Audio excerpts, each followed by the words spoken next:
Welcome to the fifth and final segment of the Procurement Roundtable. In this final segment, we will hear what are the various examples of great procurement and supply chain engagements, and what is the message of the panelists for successful transformations to take place. What do you see a successful procurement engagement look like from a system integrator perspective, and what examples, what are the examples that define a successful procurement solution for a sourcing leader in the market? Yeah, so I think, as I said earlier, is that can we bring in technology in order to solve a business issue, for a client or for our partners? And what Brooke was talking about in terms of, can we bring in technology in order to forecast, what's going to happen based on various parameters in future, and empower the procurement leaders in order to take the right decisions, which will help us. And as I said, that procurement is becoming more and more complex and more visible functions as cost pressures are going to hit specifically the retail CPG market, which we have seen that. So I want to bring, as I talked about, example in terms of while we were working with a Fortune 100 company, how we helped, in terms of creating a platform which was built on, bringing in AI and ML-driven analytics solutions and machine, in order to help them, in order to forecast the changes in price of the commodity over the period of time and providing better decision power, in order to buy the product at the right time and from the right supplier. So we did that. Also, I want to bring an example that we have transformed multiple links of a source-to-pay operation, for a leading American retailer of women's clothing, saving them millions of dollars by just leveraging AI-driven decision platform, and a centralized procurement organization model. So there are various examples where we have partnered with our clients in order to bring in this technology and provide more visibility, provide more, data, which will help us in terms of making a better decision. Over to you, Chris. I appreciate that. I'm going to follow up on what you just said, and I'm going to ask Justin, based on BJ's response, can you maybe add your thought process regarding like the resource side of that you mentioned earlier, where, what are the skill sets that are changing to actually help achieve some of these, new solutions? Because it's changed, right? We don't need the same kind of skills maybe we did before. It's interesting. I think it's a blend, right? I mean, so for example, in category management, you really need the subject matter expert around, like Sheila was mentioning, around energy, right? You need someone that really understands the ins and outs. She mentioned power earlier, energy. When you talk about MRO, you need someone that is the thought leader that knows kind of how that works, right? Because that's a real value. And when you're doing category planning, category execution, and strategies around that. So what I've seen work is if you bring that individual or those individuals that really know the category and match them up with someone that can really help with pulling the data, running some analytics, and creating a model for what could be or what could work, that's a great matchup. And it's hard to get both together, right? In legacy category management and sourcing organization, like that skill set sometimes was the same person, oftentimes not. So that's one thing we think about the people perspective. On the procurement side, much more transactional. So, and we all know that. So, but there's more process and people like work to be done than necessarily the technology. So, for example, on a procurement side, how are you allowing or not allowing field procurement individuals to set up a new supplier or to go in and make a purchase? Is there a method or a process for that, or is it not managed? That then impacts your master data management, right? Because if they're not checking to make sure the supplier's already set up before they go set up another version of the same supplier, there's a lot of work that has to be done to manage that data. So when you think about the people part of the operational procurement side, it's much more transactional. It's a different type of skill set that you need there. What we're seeing though, in terms of the skill sets there, you are seeing, I'd say a higher value placed on very process and method centric staff. And I think that I'm seeing organizations level up there and trying to manage the turnover that's coming from, individuals leaving these organizations looking for a better cultural fit or better culture environment.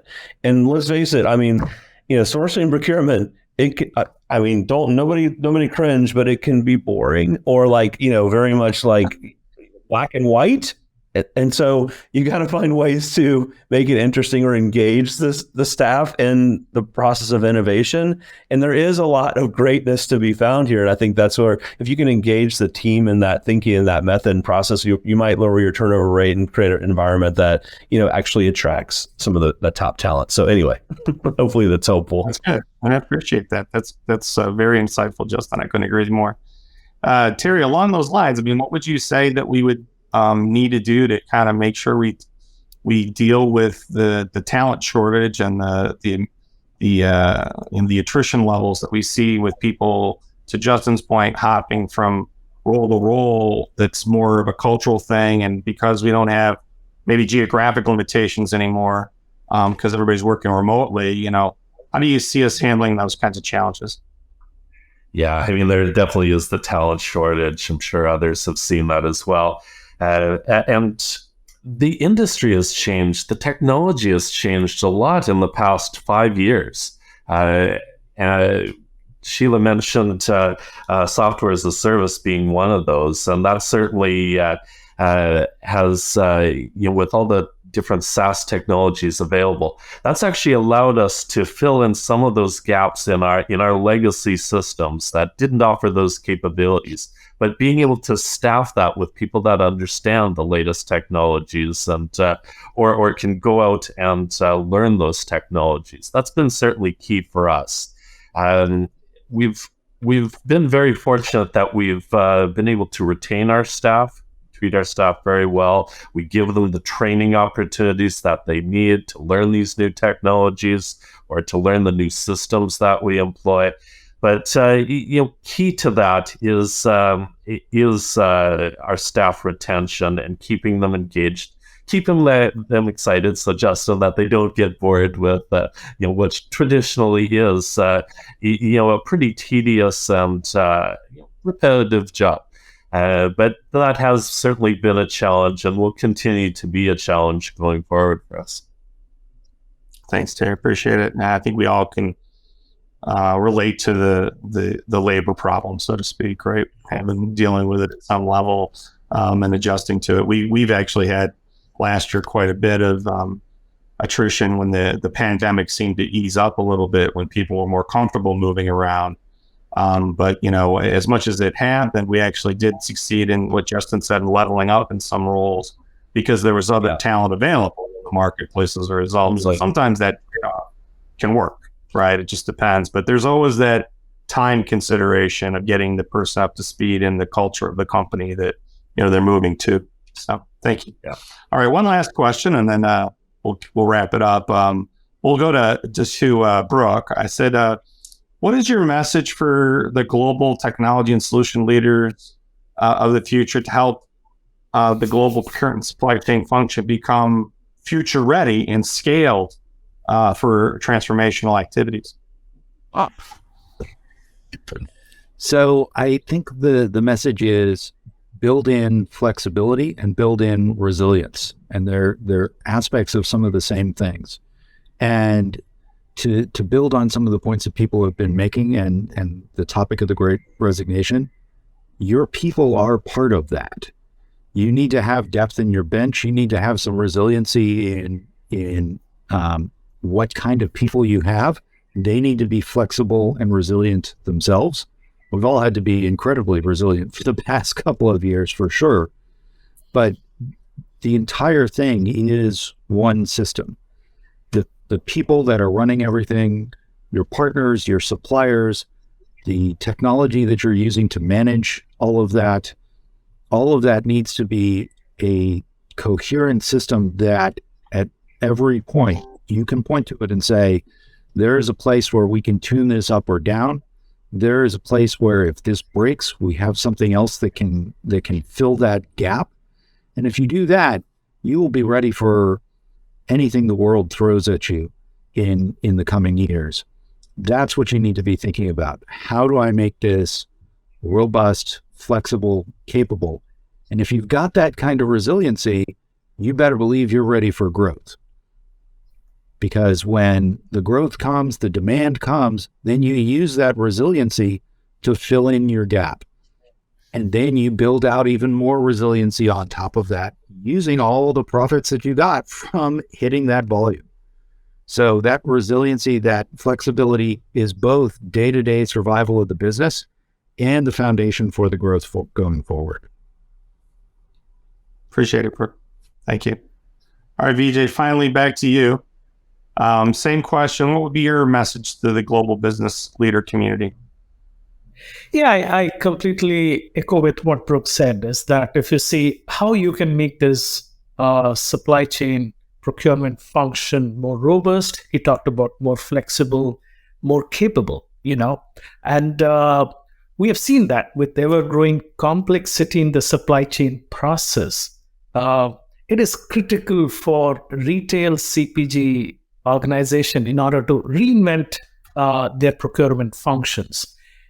With capabilities in order to make intelligent, data-driven procurement decision. So what we are talking about is that, in a nutshell, every touch point in the procurement value chain, it needs to be transformed, and it needs to adopt technology in order to create some business differentiation. Outside the technology, what Justin talked about and what Terry was talking about, Sheila, the critical factor is getting the right skill set, bringing the right processes. We talked about SaaS as a platform, bringing in, that's how the things are moving, but also bringing in right product and platform in order to help the companies, hit the ground running. We have seen that outside bringing right, strong processes and right set of people, the culture plays a very critical role. Culture in terms of trust, transparency, and flexibility. So if we can have a similar culture, looking for a partner who can work with these companies, demonstrating the same culture and bringing in right product and platform, I think we'll be able to create a better, a very strong technology-led procurement process. That's my take on this. Over to you, Chris. Thanks, Vijay. Well, we're running out of time, so I want to just take a moment to thank you all. I mean, we could talk for hours, I'm sure. It's been a very insightful and, energetic conversation from this powerful panel that we have today. I think we've captured some ideas on, how we can thrive through the technology that's accelerating the procurement and supply side sourcing transformations that are going on. So let's continue our conversation as Procurement Reset more often and more frequent. Thank you guys for your time today. It's been very, very good conversation. Good. Thank you. Thank you very much. Thank you so much. Bye-bye.